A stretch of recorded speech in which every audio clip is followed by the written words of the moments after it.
감사합니다. 이스라엘을 지키신 이는 졸지도 아니하시고 주무시도 아니하시리라. 귀한 찬양 감사드립니다. 최 목사님이 이제 출타하시면서 제게 말씀을 부탁하셨는데 목사님은 지금 잘 계신다고 연락이 왔어요. 제가 이제 원로 목사로서 나이가 들었으니까 잊어먹을까 해서 목사님 예배 시간은 9시 11시입니다. 문자가 왔더라고요. 그리고 잘 계신다는 또 말씀도 있었습니다. 오늘 본문의 내용은 신앙생활을 오래 하신 분들은 잘 알고 계시는 내용들이죠. 제가 이제 4대째, 5대째 내려오는 그런 믿음의 집안인데, 제가 어릴 때는 교회학교 시간, 아동부 주일학교 시간에 예배 시간에 꼭 동화 시간이 있었습니다. 그 시절에는 텔레비도 없었거든요. 그래서 구연 동화를 잘 하시는 선생님이 그 동화를 하면 거기에 그렇게 재미가 있었어요. 그래서 그때는 예배 드리러 가는 것보다 예배 시간에 그 동화 들으라, 동화 듣는 재미로 그렇게 주일을 기다리고 있던 그런 적이 있었습니다. 근데 그 동화 시간에 종종 등장하는 내용이 골리앗과 다윗의 이야기였습니다. 아마 1년에 한두 번씩은 들었던 것 같아요. 동화를 잘 구현하시는 분이 이 다윗과 골리앗 이야기를 이렇게 전개하면 그 내용이 얼마나 극적이고 재미있는지 몰라요. 그래서 온 아이들이 그냥 귀를 쫑긋하고 선생님의 동화에 귀를 이제 집중하곤 했었습니다. 자, 근데 이제 그때 그 동화 시간에 꼭 하는 이야기가 두 가지 있습니다. 그들 다 이제 초등학생이니까 다윗은 너희만한 어린 소년이고 골리앗은 키가 이렇게 엄청난 거인이고 천하무적의 장수다. 그런 이야기를 하면서 이제 다리는 너희 몸통만 하고 그러면서 그걸 과장해서 이렇게 말씀을 하고 했던 것을 기억이 납니다. 오늘 17장 4절 이하에 거기 이제 골리앗의 모습을 묘사하고 있는데요. 이 이야기 쉽게 말씀드리면 이런 겁니다. 키는 거의 3m에 이르게 되고 머리에는 청동으로 만든 노트구를 쓰고 몸에는 60kg에 이르는 또 비늘 갑옷을 입었고 그 다음에 다리에도 청동 각반을 둘렀고 그 다음에 어깨는 역시 청동으로 된 단창을 메었고 손에는 손잡이가 배틀재 같은 그런 창자로 자루가 이렇게 배틀재 같은 그런 창자로에다가 창날 무게만 7kg 되는 그런 엄청난 무기를 들고 있었다는 것입니다. 근데 그 거대한 그리고 그 엄청난 무기를 들고 있는 골리앗 앞에 나아가는 다윗은 어린 소년이다. 그렇게 이제 이야기를 하는 것이죠. 여러분, 그런데 다윗이 정말 그렇게 어린 소년이었을까라는 것입니다. 성경은 그냥 소년이라고 했지 어린 소년이라고 말하지 않습니다. 그래서 사울 왕이 자기 군복하고 그 다음에 갑옷 이제 투구 이런 거 줘서 다윗에게 입혀보았을 때도 소년인지라 갑옷과 투구가 그 몸에 맞지 않아서 벗어놓고 갔다. 그렇게 이제 생각을 합니다. 어린 소년이라서. 근데 실제는 그렇지 않습니다. 다윗이 왕위에 오를 때가 30세인데 이걸 기준해서 역으로 이렇게 계산하면 아마 이때가 18, 19세 전후에 젊은 그런 청년인 것이죠. 그리고 유대인 사회에서 소년이라고 하는 것은 이제 소년에서부터 청년에 이르기까지 결혼하지 않는 젊은이를 소년이라고 그렇게 말합니다. 그래서 이제 사무엘상 9장 2절에도 보면 사울 왕이 기름을 부는 장면이 나오는데 그때도 사울을 가리켜서 준수한 소년이다 그렇게 말했어요. 그러면서 그 키는 모든 사람보다 어깨 이만큼 더 컸다. 그렇게 기록을 합니다. 그리고 다윗이 이제 골리앗을 쓰러뜨리고 달려가서 그 골리앗을 밟고 골리앗 칼집에서 칼을 빼서 골리앗을 죽이고 그 머리를 베었다고 하지 않습니까? 그러니까 이 다윗은 어린 소년이 아닌 것이지요. 사울왕이 자기에게 없던 겁을 주고 또 이렇게 칼을 다 줘서 다윗으로 하여금 갖고 나가로 했을 때 다윗이 그걸 버렸던 것은 그게 자기 몸에 맞지 않아서 또 익숙하지 않아서 그랬던 것입니다. 그리고 17장 오늘 39절에도 보면 다윗이 칼을 군복 위에 차고는 익숙하지 못함으로 시험적으로 걸어보다가 벗었다. 그렇게 기록하지요. 그러니까 다윗은 초등학생 또래의 소년이 아니라 적어도 고3이나 대학 1학년 정도의 그런 팔팔한 젊은인 것입니다. 그럼에도 불구하고 골리앗은 다윗이 함부로 상대할 수 있는 그런 적이 아닌 것이지요. 온 이스라엘 군대가 골리앗이 한 사람 앞에서 새 가슴이 되어서 숨죽이고 있었습니다. 당시 골리앗이 이스라엘을 향해서 나아가면서 어떻게 도발하지요? 우리가 이렇게 서로 진치고 대결할 게 아니라 너희 중에 한 사람을 뽑아서 내게로 보내라고. 그래서 내가 그 사람과 싸워서 그가 나를 죽이면 우리가 너희의 종이 되어서 섬기고 내가 그를 이겨서 죽이면 너희가 우리의 종이 되어서 섬기도록 하자. 그렇게 도발합니다. 그랬을 때 이스라엘 진영에서 누가 나가죠? 아무도 못 나갑니다. 이스라엘 온 군대가 공포에 질려서 꼼짝을 못합니다. 거기 사울왕을 비롯해서 아브넬 사령관 여러 장수들이 있었습니다. 근데 단 한 사람도 나서지 못하는 거죠. 그렇게 모욕적인 이야기를 들었지만 한 사람도 나서지 못합니다. 오죽했으면 사울왕이 골리앗을 죽이는 사람에게는 많은 재물 주고 그 아버지 집의 세금도 면해주고 그리고 자기 딸까지 죽어서 사위로 삼겠다고 그렇게 제안을 했겠습니까? 그런데도 단 한 사람 나서지 못합니다. 그러니까 골리앗이 그렇게 무서운 존재였다는 것입니다. 골리앗이 이렇게 싸움 걸어오기를 얼마 동안 했다고요? 40일. 40일 동안 조석으로 아침 저녁으로 나와서 싸움을 걸어왔지만 이스라엘 진영에서는 어느 누구도 나서지 못합니다. 다윗이 이 현장에 도착했을 때도 똑같은 현상이 반복되고 있었어요. 근데 그날에는 골리앗이 던지는 그 말에 그 도전적인 말에 이스라엘 병사들이 두려움에 사로잡혀서 그냥 도망하기에 바빴다. 그랬습니다. 24절에 이스라엘 모든 사람이 그 사람을 보고 심히 두려워하여 그 앞에서 도망하며. 이처럼 골리앗은 보는 것만으로도 오금이 저립니다. 공포에 질려서 도망할 수밖에 없는 그런 상대인 것입니다. 온 이스라엘 군대가 그리했다면 소년 다윗은 더더욱 그래야 맞는 거지요. 근데 다윗은 그렇게 하지 않습니다. 내가 나가겠다고. 이 할례받지 않은 사람이 누구기에 살아계신 하나님의 군대를 이렇게 모욕하느냐고. 그러면서 내가 나가서 저 블레셋 사람과 싸우겠다는 것입니다. 겉으로 봐서는 도무지 상대가 되지 않지요. 누가 봐도 이길 수 없는 싸움입니다. 그런데도 다윗은 나가겠다는 것입니다.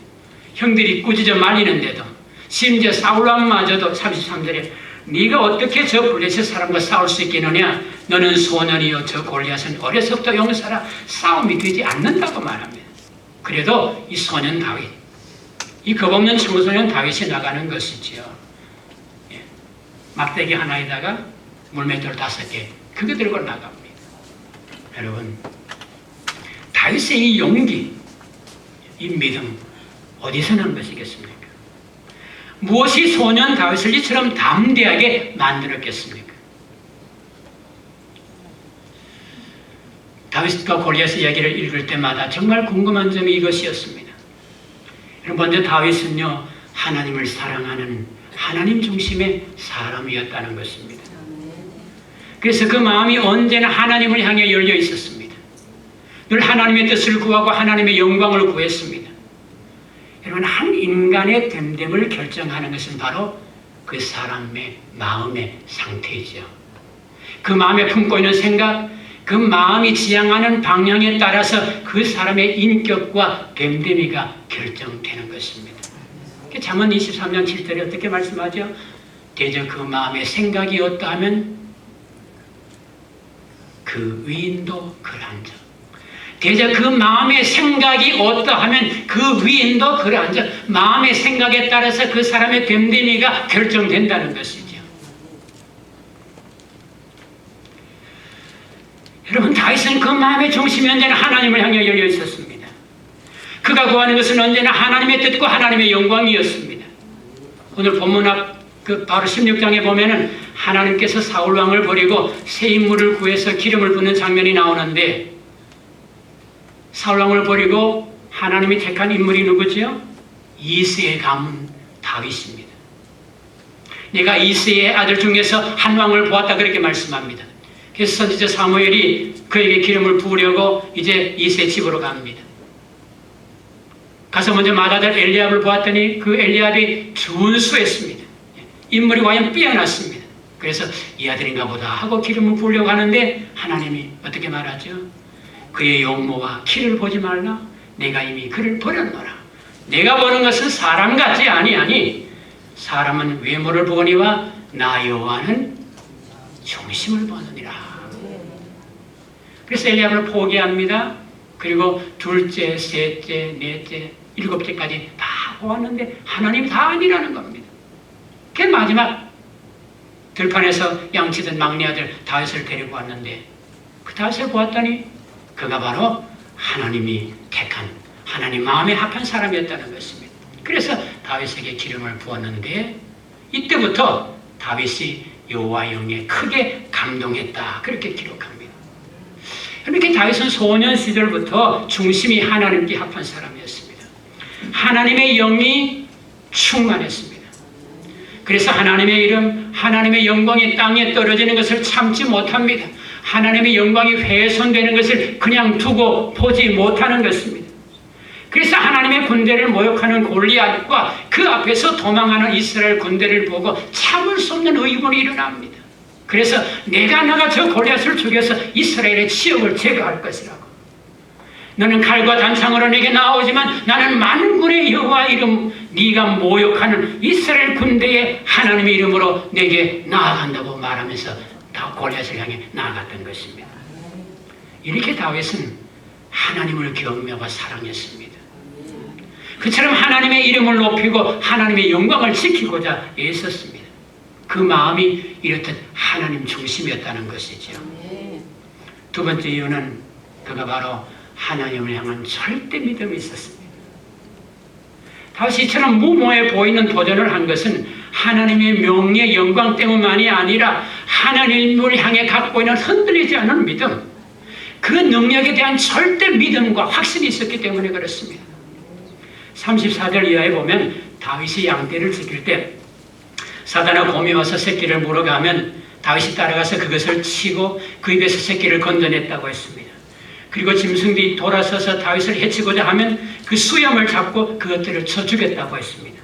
그런데 37절에 가서 이 사실을 어떻게 고백하지요? 여호와께서 나를 사자의 발톱과 곰의 발톱에서 건져내었은즉 나를 블레셋 사람의 손에서도 건져내시리이다. 아멘. 내 힘으로 이긴 게 아니라는 것이지요. 자기 실력이 아니라 하나님이 도우사 이기셨다는 것입니다. 그래서 여호와께서 나를 사자와 곰의 발톱에서 건져내셨다고 고백하는 것이죠. 그리고 그 하나님이 이 블레셋 사람 골리앗 손에서도 나를 건지실 것이라고, 이기게 할 것이라고 믿고 있는 것입니다. 그래서 45절 이하에서 골리앗을 향하여 나갈 때 그렇게 말하지 않습니까? 너는 칼과 창과 단창으로 내게 나오지만 나는 만군의 여호와 이름, 네가 모욕하는 이스라엘 군대의 하나님의 이름으로 나아간다고. 그리고 오늘 여호와께서 너를 내 손에 넘기시리니 내가 너를 쳐서 내 목을 베고 온 땅으로 하여금 이스라엘에 하나님이 계신 줄을 알게 하리라. 그래서 여호와의 구원하심이 칼과 창에 있지 아니함을 이 무리에게 알게 하리라.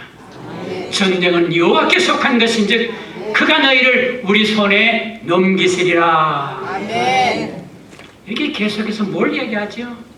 하나님을 이야기합니다. 하나님이 그리 하신다는 것입니다. 여호와 하나님이 이기게 하신다는 것입니다. 이처럼 다윗에게는 만군의 여호와를 향한 절대 믿음이 있었습니다. 하나님이 자신과 함께 한다는 흔들리지 않은 믿음이 있었습니다. 그래서 하나님이 이기게 하시고 하나님이 구원하신다는 분명한 믿음이 있었습니다. 그래서 다윗은 온 이스라엘이 두려워하는 골리앗일지라도 두려워하지 않은 것이지요. 담대한 믿음으로 나아가는 것입니다. 여러분, 이 믿음이 능력입니다. 이 믿음으로 일어나고 이 믿음으로 나아가 싸웠던 것입니다. 여러분, 사실 우리가 살아가면서 때때로 낙심할 때가 있습니다. 그렇지요. 좌절할 때가 없지 않아 있습니다. 주저앉을 때가 있습니다. 근데 무엇이 나를 좌절케 하고 무엇이 나를 주저앉게 만듭니까? 우선은 내가 만난 현실 때문에 그렇습니다. 내 앞에 닥친 그런 문제 상황 때문에 그렇습니다. 감당하기 어려운 문제 상황 때문에 그렇습니다. 도무지 길이 보이지 않는 답답한 현실 때문에 그런 것이 사실입니다. 근데 여러분, 정말 내게 있어서 문제가 되는 게 무엇일까요? 내 앞에 놓인 그 문제 상황이 나를 그냥 강제로 눌러서 주저앉게 만듭니까? 아니면 그 상황으로 인해서 내가 스스로 낙심해서 주저앉는 것입니까? 내 앞을 가로막고 버티고 있는 넘을 수 없는 그 산이 다가와서 나를 그냥 짓누릅니까? 아니면 그 산을 보고 나 스스로 좌절해서 내가 무너지는 것입니까? 여러분, 이스라엘 앞에 버티고 있던 골리앗이 다가와서 이스라엘 군대를 공격해서 이스라엘 군대가 도망갔습니까? 아니면 골리앗을 보고 그 모습에 두려워서 그 두려움에 사로잡혀 나가지 스스로 뒤돌아 도망갔습니까? 여러분, 문제가 나를 무너뜨리는 것이 아닙니다. 상황이 나를 주저앉게 만드는 것이 아닙니다. 내가 만난 문제는 그냥 문제로 거기 있을 뿐입니다. 내가 처한 상황은 그냥 상황으로 거기 있을 뿐입니다. 내가 만난 골리앗은 그냥 골리앗으로 거기 있을 뿐입니다. 진짜 문제는 골리앗 앞에 손을 들고 두려워하는 내 마음인 것입니다. 정말 문제는 그 상황 앞에서 내가 스스로 마음이 무너져 내리는 것입니다. 그 환경 앞에서 내가 스스로 주저앉고 마는 것입니다. 그 골리앗 앞에서 스스로 공포에 빠지고 마는 것입니다. 어떤 문제를 만날지라도 마음을 지켜서 낙심하지 않으면 결코 무너지지 않습니다. 어떤 상황 속에서도 마음을 지켜 무장하면, 믿음으로 무장하면 넉넉히 감당할 수 있습니다. 견딜 수 있습니다. 이겨낼 수가 있습니다. 성공 신화의 주인공들이 하나같이 하는 이야기가 뭐지요? 내가 문제를 만나지 않아서 그렇다고, 형통했다고, 모든 게 다 잘 됐다고 그렇게 말하지 않습니다. 숱한 문제를 만났습니다. 숱하게 실패를 거듭했습니다. 그러나 낙심하지 않았습니다. 다시 또 일어나서 도전했기 때문에 그렇습니다. 성공과 승리의 원인은 외적인 조건보다 내 마음의 자세에 달려 있다는 것입니다. 여러분, 골리앗의 겉모습에 속지 마시기 바랍니다. 사실 골리앗은요, 용사가 아닙니다. 덩치만 컸을 뿐이죠. 무기만 그렇게 엄청났을 뿐이죠. 사절에서 보면 골리앗을 어떻게 말하죠? 싸움을 도두는 자, 그렇게 말했습니다. 싸움을 도두는 자. 싸움의 달인이 아니라 싸움을 도두는 자. 싸움을 도두는 자는 직접 싸우는 자가 아닙니다. 싸우도록 바람을 잡는 사람입니다. 블레셋 군대에게는 사기를 북돋고 이스라엘 군대에게는 주눅이 들도록 바람 잡는, 바람잡이에 지나지 않습니다. 골리앗 키가 얼마나고요? 6겹에서 한 뼘? 3m 이릅니다. 사람이 이렇게 비정상적으로 거대하고 비대하면 행동이 굼뜨고 둔할 수밖에 없습니다. 골리앗이 정말 용사였다고 하면 왜 40일 동안 바람만 잡았을까요?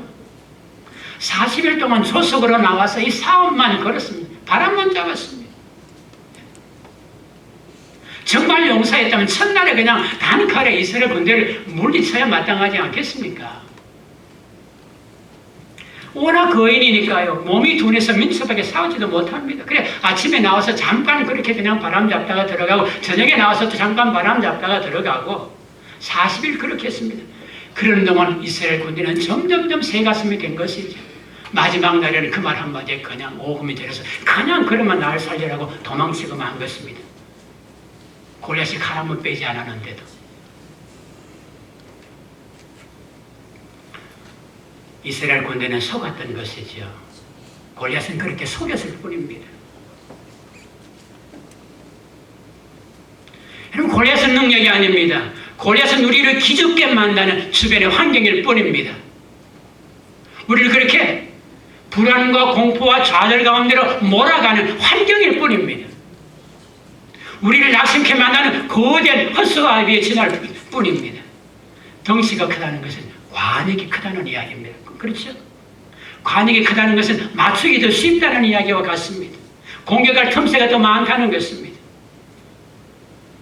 여러분, 골리앗 같은 문제를 만날지라도 주눅들지 마십시다. 여러분을 두르고 있는 문제 환경들 앞에서 스스로 좌대해서 주저앉지 마시기 바랍니다. 마음을 지키면 감당할 수 있습니다. 마음을 지키면 결코 무너지지 않습니다. 마음을 지키면 견딜 수 있고 감당할 수 있고 극복해 갈 수 있습니다. 다시 또 일어날 수가 있는 것입니다. 우리가 만나는 위기는 하나님의 능력을 확인하고 하나님의 구원을 경험할 수 있는 은혜의 기회일 뿐입니다. 잠언 4장 23절에서 어떻게 말씀하죠? 무릇 지킬 만한 것보다 내 마음을 지키라. 생명의 근원이 이에서 남이니라. 모든 지킬 만한 것 중에 내 마음을 지키라. 생명의 근원이 이에서 남이니라. 살고 죽는 게 거기에 달려있다 그 말입니다.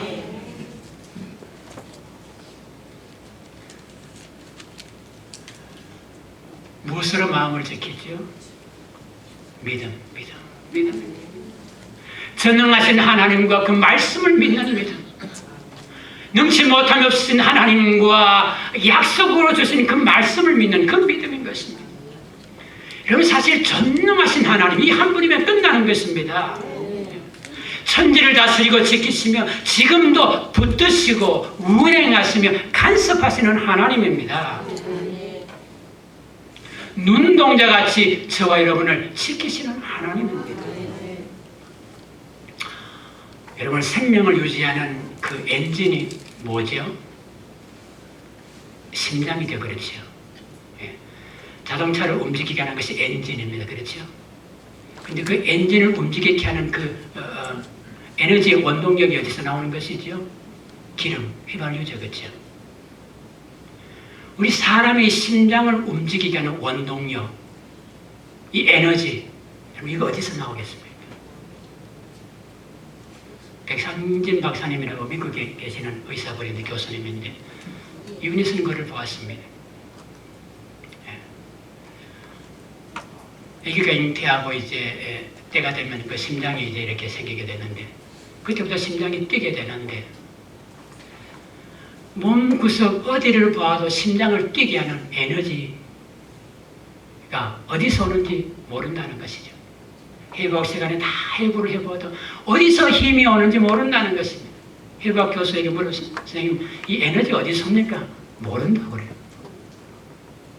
그래서 하는 의사들이 하는 얘기가 오토매틱 리듬, 자동적으로 한다. 그렇게 밖에 말 못한대요.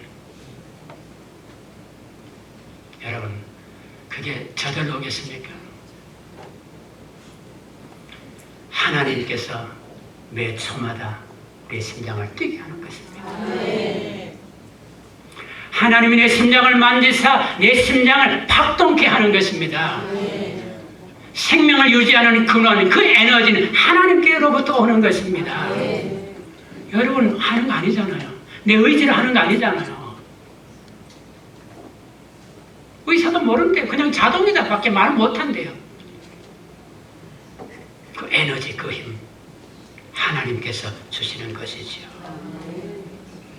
그래서 시편 기자 그렇게 말하죠. 밤마다 주께서 내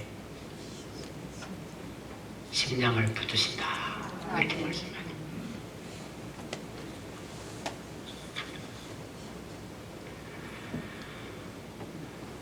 내가 잠자는 시간에도 심장은 뛰고 있고요.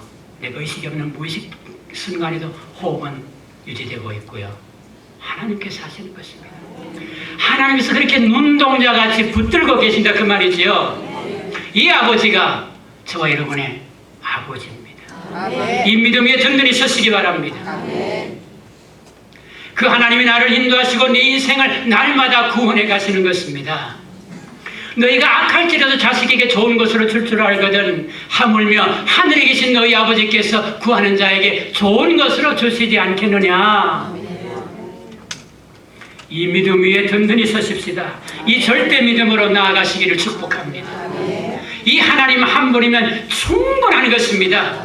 여호와는 나의 목자시니 내가 부족함이 없으리로다. 여호와는 나의 목자시니 내가 부족함이 없으리로다. 그가 나를 푸른 초장에 누이시며 쉴만한 물가로 인도하시는도다. 내 영혼을 소생시키시고 자기 이름을 위하여 의의 길로 인도하시는도다. 나를 위해서가 아니라 하나님 당신의 이름을 위해서라도 나를 의의 길로 인도해 가신다는 것입니다. 사망의 음침한 골짜기로 다닐지라도 해를 두려워하지 않을 것은 주께서 나와 함께 하심이라. 주의 지팡이와 막대기가 나를 안위하시나이다. 고린도서 4장의 위대한 전도자 바울이 겪은 고난의 이야기가 거기 나옵니다. 그가 겪었던 고난의 내용들을 바울이 어떻게 말하죠? 복음을 전하러 다니면서 겪었던 수 없는 그런 수고는 물론이거니와 숱하게 매를 맞았다고 그랬습니다. 툭하면 옥에 갇힙니다.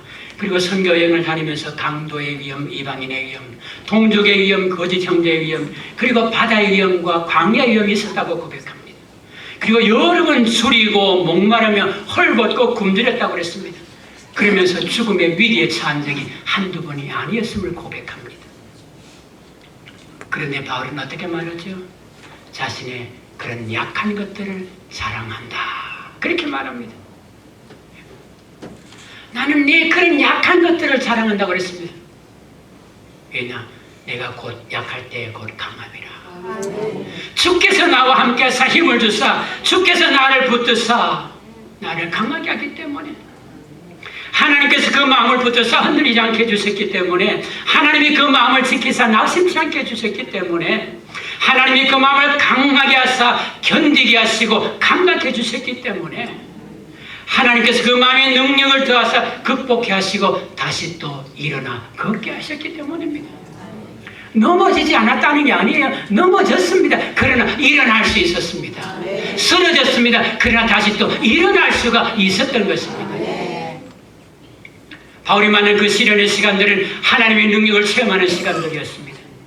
그래서 그가 그 고난의 산들을 넘을 때마다 하나님을 더 신뢰하고 의지하게 되었습니다.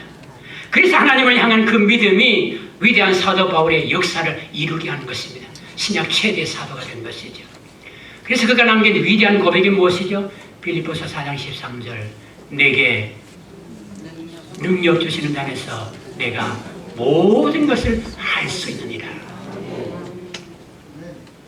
능력 주시는 하나님 안에서 내가 모든 것 감당할 수 있다는 것이지요. 견딜 수 있다는 것이지요. 이길 수 있다는 것입니다. 극복할 수 있다는 것입니다. 사랑하는 여러분, 하나님 안에서 넉넉히 감당할 수 있어요. 하나님과 그 말씀이면 넉넉히 이길 수 있습니다.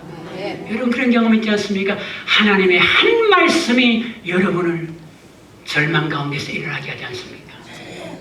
하나님의 한마디 그 위로가 나를 주저앉았던 그 자리에서 다시 일어나게 하지 않습니까? 하나님과 그 말씀이 내 마음을 지키면 이기지 못할 싸움이 없어요. 감당지 못할 고난이 없습니다. 견디지 못할 시련이 없습니다. 극복지 못할 문제가 없습니다. 이 믿음이 세상을 이기게 하고 사단을 싸워서 이기게 하는 것입니다. 혹 여러분을 가로막고 있는 넘지 못할 산들이 있습니까? 여러분 앞에 또 버티고 서 있는 골리앗이 있습니까?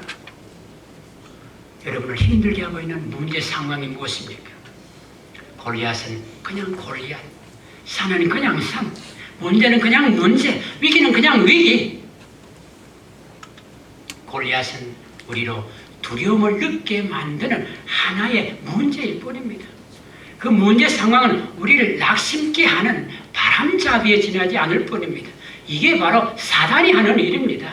사단은 내가 만난 상황을 통해서 내 앞에 닥친 문제, 그런 현실을 통해서 좌절하게 만들고 불안하게 만들고 주저앉게 만들 뿐입니다. 우리 마음을 미혹해서 내 마음을 훔쳐서 그렇게 만들 뿐입니다. 두려움과 공포 분위기를 조장해서 불안과 두려움에 사로잡히게 할 뿐입니다. 사단이 그렇게 내 안에 들어서 내 마음을 휘젓도록 버려두지 마시기 바랍니다. 마음을 지키면 능히 감당할 수 있습니다. 하나님과 그 말씀을 굳게 붙잡으시기 바랍니다. 하나님을 의지하고 말씀을 의지하시기 바랍니다. 전능하신 하나님입니다. 내 손을 붙잡고 가시는 하나님입니다. 아니죠? 그분이 이미 내 안에 오셔서 이미 내 속에 성령으로 나와 함께 하십니다. 볼지어다 세상 끝날까지 너희와 항상 함께 하시리라. 그 주님이 거룩한 영이 되셔서 우리 안에, 내 안에, 여러분 안에 이미 계시지 않습니까? 그 주님 보시면서 나아가시기 바랍니다. 베드로가 주님에서 시선을 놓치고 바람과 파도 보다가 넘어지지 않았습니까? 내가 사랑하고 바라볼 것은 염려와 두려움이 아니고 주변 환경이 아닙니다. 하나님과 그 말씀입니다. 그 믿음 위에 든든히 서서 흔들리지 않는 믿음으로 굳건히 나아가십시다. 그리하면 넉넉히 감당하고 이길 수가 있습니다. 요즘 상황이 복잡하지요. 답답하게 하는 일들이 참 많이 있지요. 그러나 거기에 휘둘리지 마시고 거기에 사로잡히지 마시기 바랍니다. 그 너머에 계시는 우리 하나님이 계십니다. 붙들고 계시는 하나님이 계십니다. 내 안에서 나와 함께 하시는 그 주님이 계십니다. 그래서 어떤 시련도 고난도 아픔도 넉넉히 감당하게 하시고 이기게 하시는 주님입니다. 여호와는 나의 목자시니 내가 부족함이 없으리로다. 내게 능력 주시는 날서 내가 모든 것을 할 수 있느니라.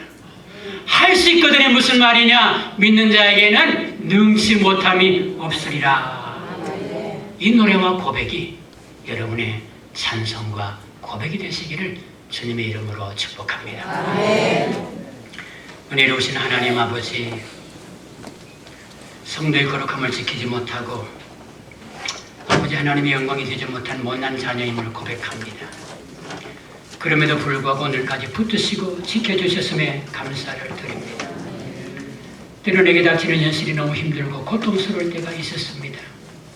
그래서 그 아픔과 문제에 눌려서 방황하고 주저앉아 울부짖기도 했었습니다.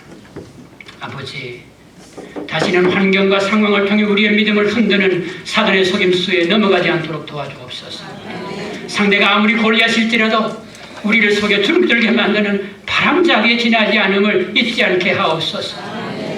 캄캄한 먹구름이 하늘을 덮고 폭우가 쏟아지는 하늘 위에도 여전히 빛나는 태양이 있듯이 우리의 문제 상황 넘어 언제나 나와 함께 하시고 그 문제와 더불어 이기게 하시는 하나님이 우리 안에 계심을 믿고 이 믿음을 따라 담대히 나아갈 수 있는 저희들 되게 하여 주시옵소서.